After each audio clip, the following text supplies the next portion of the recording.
Okay, guys. So for 9.5, we're just, to talk you through the 9.5 coursework part 2. The coursework part 1, it looked like it was just like words, definitions, and things. I don't know. We can talk through it if you need. But for 9.5 part 1, they're asking us a few things. We're getting into these quadratics, which essentially means we have equations, functions, whatever, that look like y equals, and then there'll be some kind of an x squared in it instead of just regular x. But you've seen some x squared stuff. Now we're getting into the graphs of them, I guess, is the idea. If I treat this as a function or something like that, can I draw a picture of it on the old, like the x and y axis and all these things? And there's a lot of perspectives on that, a lot of ways to do it. I know that you guys don't particularly enjoy this stuff, so I'm going to give you kind of an easy cheater's way out.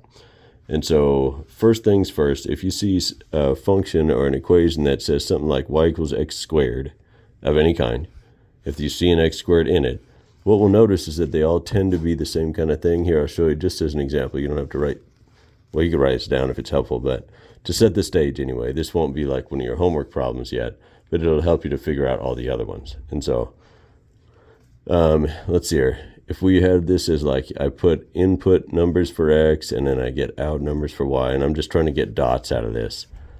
What we could do is if I had this equation, y equals x squared, and I wanted to get a graph of that, what we could do is just kind of start shooting numbers in there and be like, well, what if I plugged in 0 for x, and what if I plugged in 1 for x, and 2 for x, and 3 for x, and whatever else. And I just see what happens in the equation when I do it. And whatever I get for the y values that relate, I don't know, we'll see if we can make dots out of them. And so, okay, say we tried plugging in a 0 for x, just to kind of see how the x relates to the y, picking any old number we want. I kind of chose these ones because they were small and easy numbers, but you could do whatever you like to kind of get a feel for how the x relates to the y. Because that's what the graph does, is it tells you here's the x and here's the y, and dots tell you how they seem to relate to one another. But whatever, anyway. So if I plugged in a 0 here in for our x, well, then I guess we'd say, well, it's like y equals 0 squared, So then the y part would be 0 squared, which is, of course, 0. And you can see why I chose these numbers. They're easy to work with. And then if I plugged in a 1, it'll be the same kind of thing. I plug in a 1 there for the x, and it'll say y equals 1 squared. And so I guess we'll do that, but 1 squared is pretty easy also. It's just 1 times 1, which is 1. And then, of course, 2 squared, if I plugged in a 2, 2 squared is 2 times 2, so that's 4. And then 3 squared gives us 9 if we plugged that in. And so I hope this isn't going too fast. I just don't want it to be too boring for you guys. But, if we can clarify anything you need. So, okay. Only reason I bring this up, though, is because it tells us something about the way these quadratics all behave that'll help you with every one of your homework problems. It goes like this. Notice kind of the shape that we're seeing here. If I plug in a 0, I get out a 0. So here's a dot. I go x 0 steps on the x and 0 steps on the y, and I have a dot here at 0, 0. Then I plugged in a 1, and I got out a 1. So we plugged in a 1 for the x, and we got out a 1 for the y. So that's 1 over for the x, 1 up for the y. Kind of like treating these like coordinates, like when you used to do graphing of just dots, And then if I do this dot, that's 2, 4, of course. So that means I plugged in a 2, and I got 1, 2, 3, 4 out of it. So far we have 3 dots, 0, 0, 1, 1, and then 2, 4. And then we plugged in a 3, and we got out a 9. And that's there, what's here? 1, 2, 3. And then that's way up there at like 9 somewhere. And what we see is that it's kind of an uphill thing, but it seems to be getting steeper and steeper as it goes. And then I guess the only thing we have to figure out is like, well, what do we do with the left-hand side with the negatives? What if I plug in -1 for x, or -2, or -3? And that goes pretty quick too. So I guess, well, we'll try that. If I plugged in -1, -2, -3, whatever, and I just see, I guess, what happens. Well, let's see. If I plugged in -1, that'll be like -1 squared. But you could notice, okay, so let's see. If we did -1 and then I squared it, that's like a -1 times another -1, if you will. And of course, negative times a negative is like a positive for reasons we could always talk about. And then if I had the same thing with -2, if I shoot in -2 for x, -2 squared is -2 times -2, blah, blah, blah. but that's going to be like 2 times 2, which is 4, of course, but it's positive again. And of course, the same thing with 3. Negative 3 squared will be positive 9. So then on the left-hand side of the graph, what we see is if I plug in negative 1 or negative 2 or negative 3 for the x's, the y values are not going negative with them. They're not following them into the negatives. I plug in a negative 1, my y value is a positive 1. I plug in negative 2, and my y value output is a positive 4. But they're the same numbers as we got before. It's a 1 and a 4 and a 9. And so then I plug in negative 3, and I get a positive 9 out of it. And what we see is that same uphill and ever-increasing slope getting more and more steep on the left-hand side as well. So, okay, all this to bring up this idea, this very idea that you're looking at now. When we're graphing, what they call them parabolas is the shape here. When we're graphing quadratic functions, equations, whatever, what we'll tend to expect is that anything that has an x squared in it, a y equals something with an x squared in it, will take this basic shape, some kind of a U-shaped thing where it has a turning point in the middle. We call that the vertex. And it kind of just gets up on both sides from there and gets steeper and steeper. And again, if you're a note taker, that little dot where it turns around right here, the 0, 0 in this case, where it stops going down and it starts going up, that turning point, they'll keep asking you about it from time to time, like they ask you about that in the homework a lot. They call that the vertex, so you'll know what they're talking about. And, okay, the only other basic kind of intro thing about this stuff that I wanted you to know is, well, something that may be obvious to you, or maybe it's not. I'm going to treat it like it's not obvious, because it probably isn't, but if it's obvious to you, that's cool. But if I had a similar one, and we won't spend as much time on this one, but if we had a similar one, similar equation that had an x squared in it, but it was a negative x squared, what this tends to do is the same kind of behavior as we saw before, but negatives, of course, well, they do what they do. And so if I have, okay, what's this? In, out, whatever.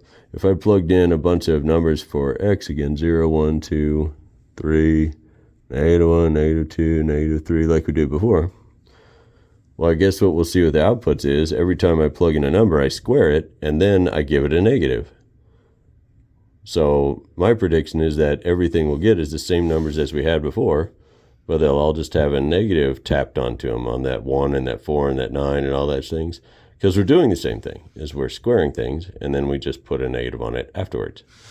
And so here we go. I guess that's, we kind of have figured the way it will play out.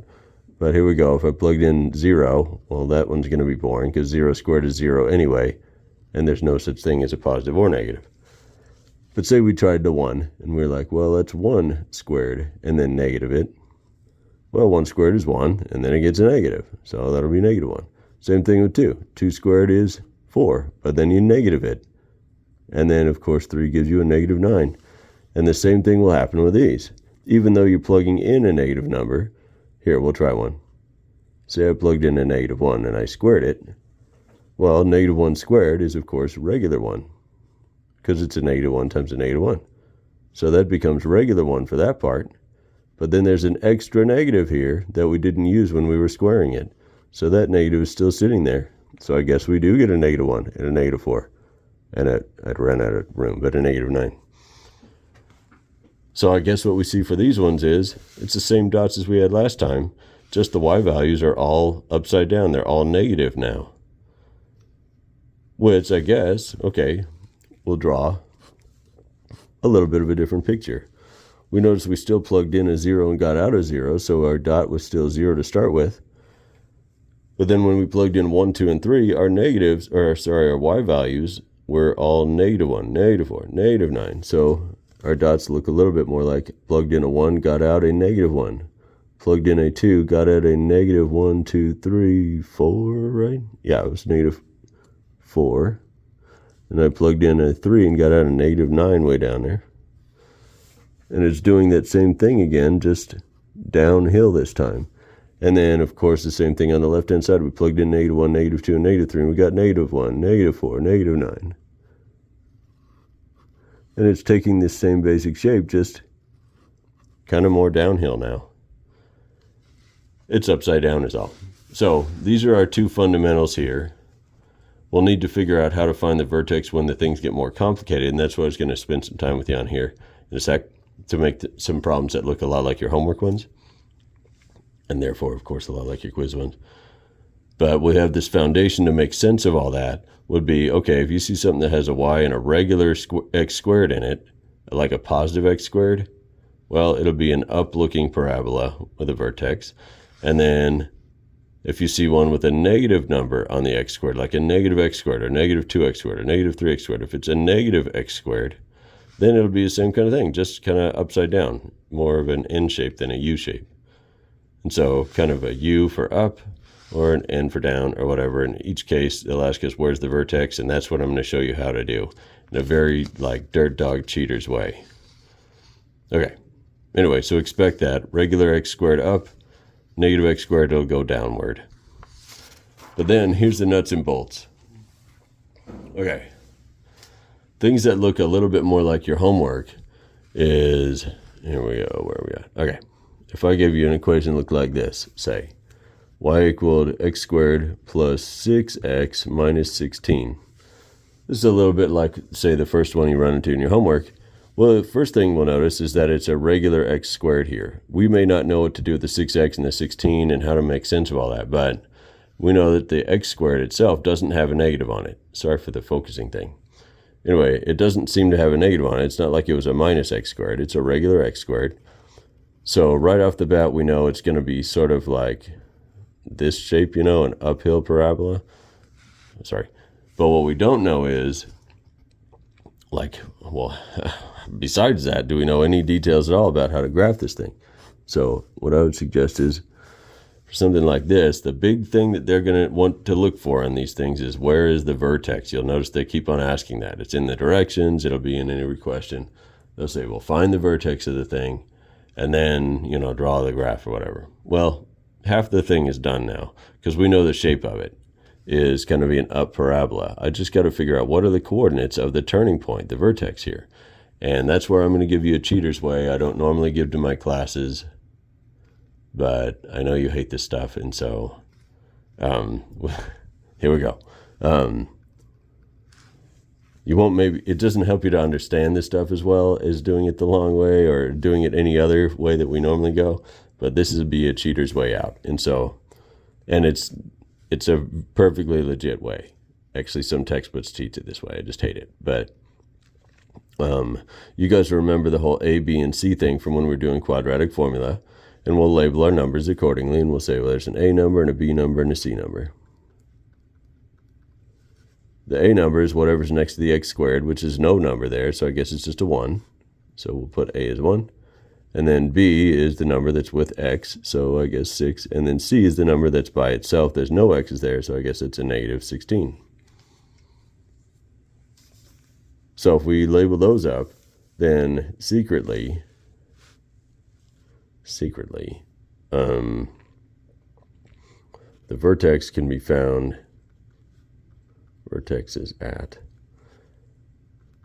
this is how you find the x value of it. Because remember, of course, the vertex, sorry, I keep on looking away from the camera. I don't know where things going. But the, you know, a vertex is a dot. So it'll have an x and a y part, you know, and we'll find them both. But the x part, here we go. We'll say the vertex is at, the x value is going to be, it'll look like part of that quadratic formula because it is part of the quadratic formula. It's at negative b over 2a.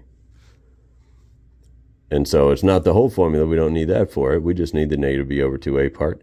And so then here we go. In this case, b is 6. So we're going to say negative 6 over 2 times the a number. So we'll say 2 times whatever the a number is. And a was 1. So we'll say negative 6 over 2 times 1. And then we just kind of simplify it from there. And so then let's see here. Well, 2 times 1 is 2. So this is negative 6 over 2. And 6 divided by 2 is, of course, 3, so this is negative 3. Okay, so we found the x part. The vertex part, or the x part of the vertex is negative 3. And then, here we go. To find the y part, well, just like with normal, like we were doing before, we'll just say, well, now that I have an x, I'll plug that x into the equation. And so here we go. To find the y part, we'll take that negative 3, shoot it in here into the equation itself, and see what it gives us. So now we have I have an x squared, so I'll put, every time I see an x, I'll put -3 there. So here we go, this is -3, parentheses, squared, plus 6 times is another x, -3 in parentheses, and then -16. Then we'll just run the numbers. And so here, this is my drawing's getting in the way, but we have -3 squared is, of course, that's a -3 times another -3, so that's a +9, watch your negatives. And then 6 times -3 would be -18. You could put plus -18 if you like, or you could just put -18 if you like that better. And then -16. Then we'll run those numbers like we do. 19 take away 18 is -9, take away 16, and we're looking at -25. So now we had a -3 for the x part. Now the y part we got after we plugged in the x at -25.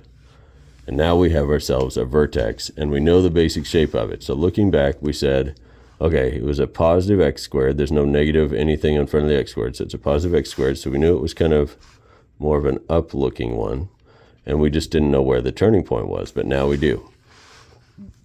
The turning point is at -3, -25. Now that's a giant one. 25 is going to be way off this graph. The one in your homework would probably be nicer. We'll say, okay, so then -1, 2, 3, find that dot, -1, 2, 3, and then -25 will be like 1, 2, whatever, like huge amount of steps down there, -25. That's our vertex, and we know it's an up-looking parabola, so we just kind of go upward from there and call it a day. There's our vertex at -3, -25. That's how we do these things. That's our cheater's way out anyway. So that'll work on every one of them. So I'll give you kind of a quick take on all these other ones because I know it's getting boring by now. So if we have different variations, you'll see show up. Like I see on number 2 in your homework, you have one that has like a negative sitting there. And so that'll go the same way. We'll go y equals, and then say if I had something like -x squared plus 8x minus 15. That's like your number 2. And so we would say, well, okay, it's a -x squared, so I'll keep that in mind. That means it's going to be downhill. It'll be a down-looking parabola. I'll keep that in mind. But I got to find the vertex, so we'll go A and B and C. We'll, label them up. A is whatever number is next to your x squared. In this case, it's a 1 sitting there, but it is a -1. So we'll say A is -1, B looks like it's an 8, and C is a -15. And we'll say, oh, for the vertex, the x part we can find at -b over 2a. So here we go. -b would be -8 over 2a would be 2 times a -1. And then however that's going to play out, let's see, it's -8, and then 2 times -1 is -2. Maybe letting the negatives cancel. Looks like we got a negative into a negative is a +4. So that's the x part. Then the y part comes in. We'll plug in the x into the equation that we were given. And so that we are at a -1x squared or -x squared plus 8x minus 15. So here we go. If we have a negative in front of that x squared, we'll put our negative. You can even put -1 if you like. And then we'll say every time I see an x, we're going to put a 4. So it'll be 4 squared, so +4, a regular 4, because we had a regular 4 there. Even though there is a negative sitting in front of our x squared, that negative will sit there, but we don't square it. Okay, so then we have 4 squared with a negative in front, and then plus 8 times, and then shoot in a 4 there, parentheses 4 again, and then minus 15. And then wham, wham, wham, running the numbers, and here we go. A negative of 4 squared, remember your order of operations, we'll square that 4 first. That'll be a 16 regular, because it's not a -4 that's being squared. It's a regular 4 being squared. Then there's a negative just sitting in front of it. That was not part of the squaring thing. So that's a little bit of thing to watch out for. Easy to mess up those negatives there. But because the negative was part of the equation, it's not part of what's being squared when we plug in stuff. The negative is kind of sitting there next to the x squared. Okay, it's not like we're plugging in a negative number to square it. Okay, so it's regular 4 squared, and then a negative sitting next to it, and then, of course, 8 times 4 is 32, and then minus 15. And then we run in the numbers like that. -16 plus 32 minus 15. Check my numbers, but I think by the time we're done there, that ends up being a +1.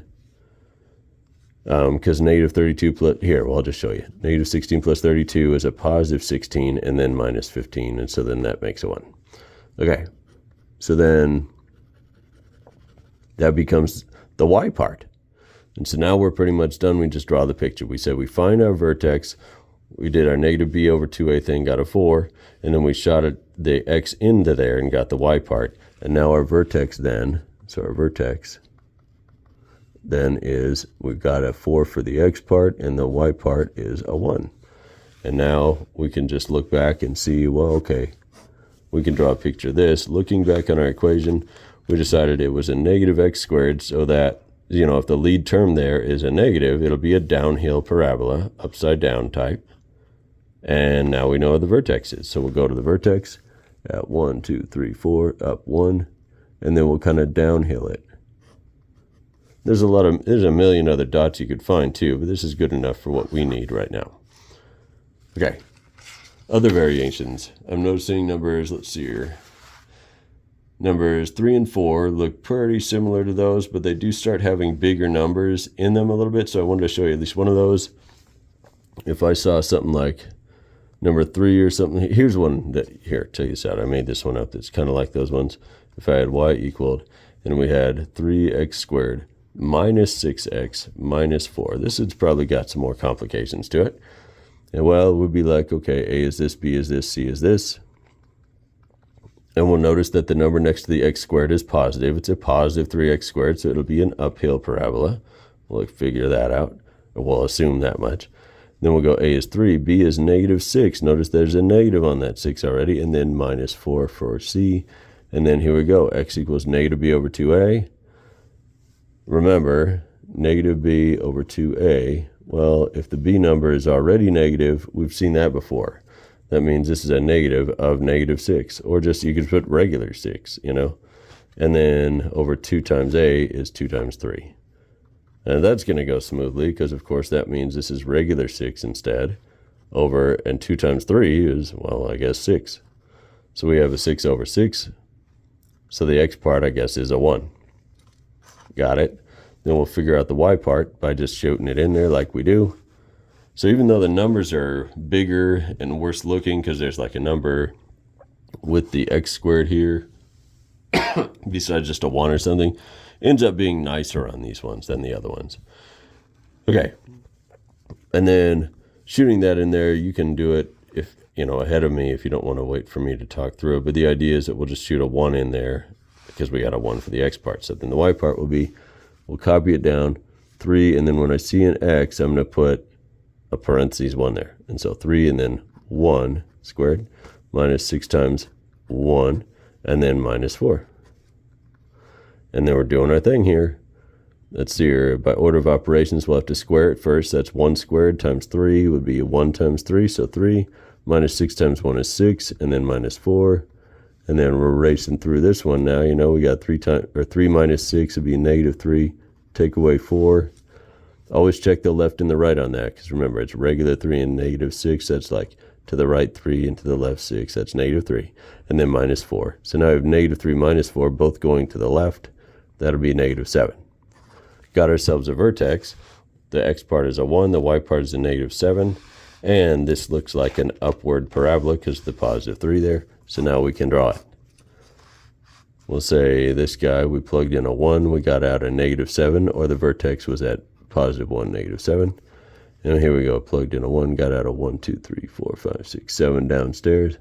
And then up and out, something like yonder. Okay, the only things left are, you know, so there's a couple of problems like that.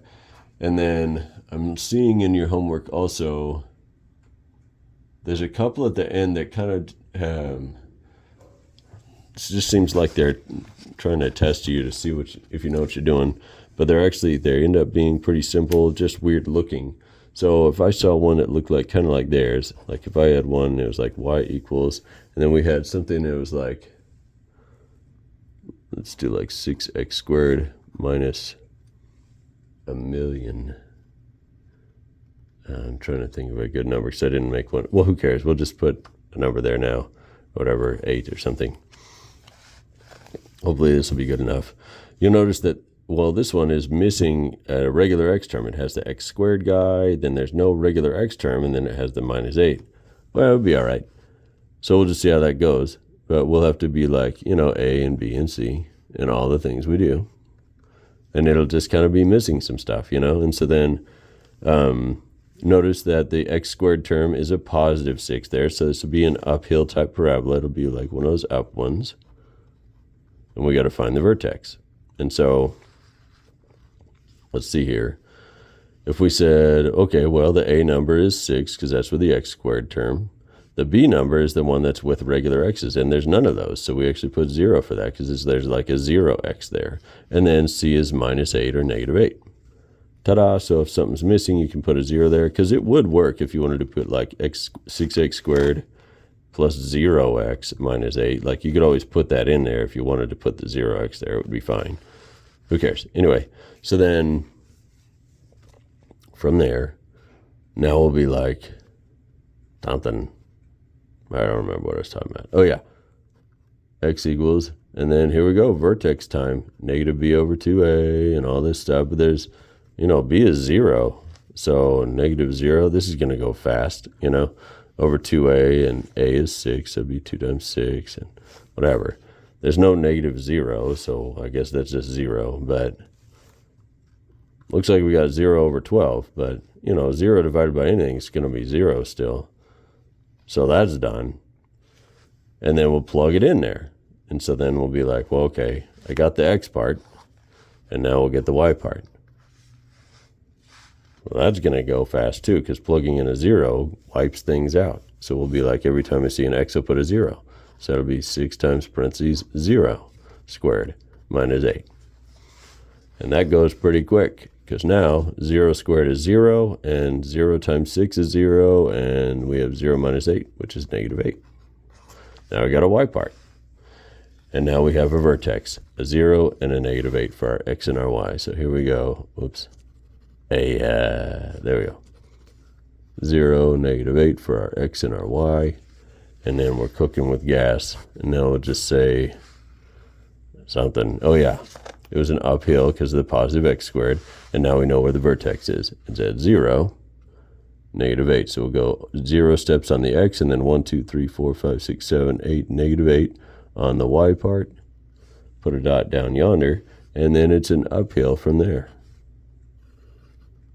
Ta-da! Okay.